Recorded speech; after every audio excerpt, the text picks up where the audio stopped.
Selamat malam, saya Andre Marpaung selaku Sekjen DPP LBH Beta. Pada kesempatan ini kita akan berbagi tips bagaimana suatu perusahaan agar terhindar dari tindak pidana korupsi. Karena pada saat ini korupsi itu bukan saja pelakunya adalah aparat pemerintahan, tapi seiring berkembangnya sekarang juga banyak pihak swasta atau pihak perusahaan yang menjadi tersangkut ke dalam tindak pidana korupsi. Dalam kesempatan ini saya sebagai Sekjen DPP LBH Beta ingin berbagi tips, dan ini merupakan suatu pemahaman atau cara bagaimana agar perusahaan atau orang-orang yang bekerja di perusahaan terhindar daripada tindak pidana korupsi. Nah, di sini saya akan memberikan ada 5 tips. Yang pertama yaitu deklarasi. Dalam deklarasi ini artinya kita harus menyuarakan bahwa perusahaan kita adalah anti korupsi. Yang kedua, bahwa ketika perusahaan kita melakukan pembayaran, kita harus berdasarkan dengan peraturan perundang-undangan. Yang ketiga, bahwa perusahaan kita harus menjunjung tinggi nilai-nilai anti korupsi.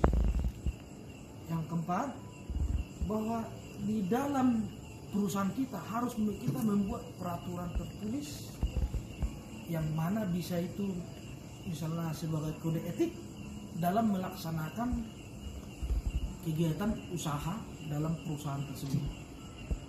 Selanjutnya yang kedua yaitu bertanya bahwa saudara sebagai pekerja dalam perusahaan ketika ingin melakukan pembayaran, saudara harus mempertanyakan apakah ada peraturan tertulis terkait pembayaran yang dimintakan kepada saudara. Kalau misalnya hal tersebut tidak ada, maka saudara bisa konsultasikan ke bagian kepatuhan perusahaan apakah pembayaran tersebut bisa dilakukan atau tidak. Dan yang ketiga, bahwa saudara terkait pembayaran yang dilakukan harus ada kwitansi. Selanjutnya yang ketiga, yang mana apabila pejabat negara tersebut dalam hal kita melakukan pembayaran tapi beliau tidak bisa memberikan kwitansi kepada kita, maka kita harus mengajak dan menyampaikan bahwa hal tersebut bertentangan dengan peraturan perundang-undangan. Hal ini adalah sebagai upaya kita untuk meminimalisir tindak pidana korupsi. Artinya kita harus menyuarakan anti korupsi. Yang keempat, bahwa yang perlu kita lakukan dalam 5 hal ini yaitu kita harus menolak untuk membayar. Yang kedua, kita harus menemui atasannya untuk mempertanyakan terkait pembayaran yang dilakukan tanpa adanya kwitansi. Yang ketiga, bahwa kita sebagai pekerja dalam perusahaan, kita harus mempertanyakan kepada bagian kepatuhan perusahaan apakah hal tersebut bisa dilakukan pembayaran atau tidak. Kalau misalnya tidak bisa, tentunya kita tidak akan melakukan hal tersebut. Dan yang kelima, apabila saudara telah membuat laporan secara tertulis terkait tindakan oknum tersebut kepada kepatuhan perusahaan,